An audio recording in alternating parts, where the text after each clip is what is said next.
Bom, pessoal, como vocês puderam ver ali, mais um caso isolado de racismo no Brasil.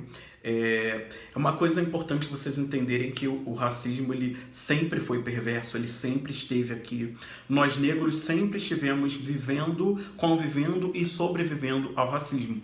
Obviamente, hoje, devido a uma série de movimentos ao longo do mundo, o racismo ele tomou, a luta antirracista tomou um volume, né, uma proporção maior, as pessoas estão comentando mais. Mas na prática ele sempre esteve aqui e talvez de forma até mais cruel do que hoje ele se apresenta. Bom, eu sempre costumo falar que a ascensão social ela não embranquece ninguém, né? Eu nasci no subúrbio carioca e como um negro no subúrbio carioca você anda sempre ligado, né? Porque a polícia tá sempre se enganando, sempre matando o homem negro sem querer, né? Então a gente tem que estar sempre mais ligado.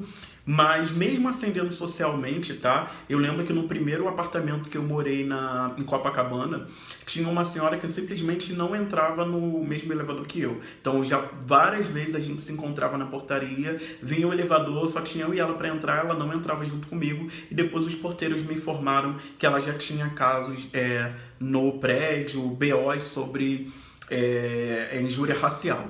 E eu já passei por diversas situações, tá?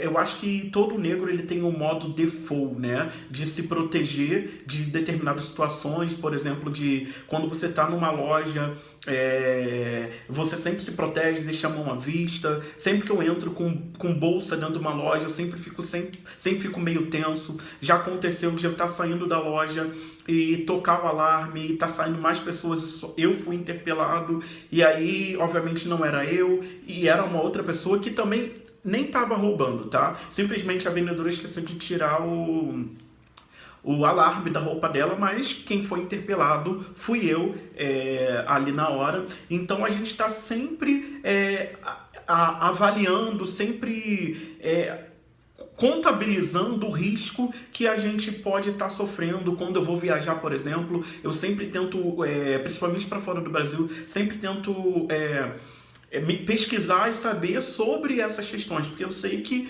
é uma questão que pode me colocar em risco. A gente não pode esquecer que o Brasil é um estado que cresceu, né, e se estabeleceu em cima desses ideais racistas, né? A escravidão, ela é na sua forma mais pura, esse ideal de superioridade de raças, e a gente viveu aí durante quase 4 séculos com isso sendo legal e moral para a nossa sociedade, ou seja, isso representa aí mais de 70% do que da existência do Brasil. E desde então que a gente largou essa prática, né, como legal, o Estado brasileiro ele paralisou, né, qualquer ação que pudesse recuperar ou restaurar a dignidade dos negros neste país. E simplesmente não fez nada para poder reparar toda essa mácula, né, deixada na história dos negros, e grande parte das mazelas sociais que a gente tem hoje é com certeza devido à escravidão. E essa luta antirracista ela pode ser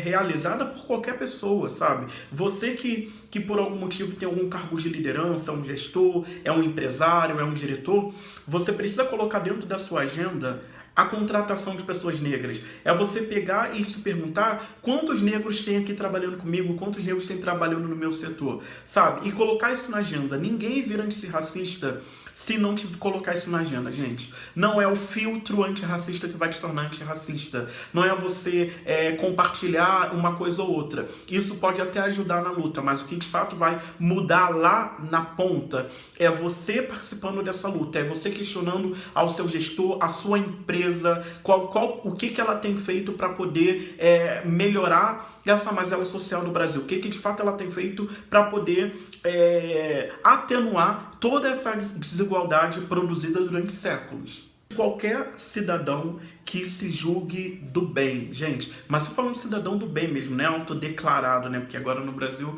virou moda se autodeclarar cidadão do bem, não é um reconhecimento. Você não precisa ser do bem para ser cidadão do bem, só precisa se autodeclarar. Eu tô falando de você que tem um pouco de civilidade consigo, um pouco de consciência, de empatia. É só você olhar para os espaços, né, de poder e contabilizar quantos negros tem. E aí você vai parar para pensar e refletir que alguma coisa está errada. E é justamente isso que faz diferença. É mexer na ferida, onde a gente tem que mexer para poder evoluir. Não, a gente não vai evoluir, não vai desenvolver como Estado, como nação, enquanto a gente não tocar nessa ferida. Enquanto o Brasil achar que a escravidão ficou para trás e não criar políticas públicas que reparem todo esse mal causado pela escravidão, que nos perseguem até hoje, a gente não vai desenvolver e a gente vai ficar aqui enxugando o gelo.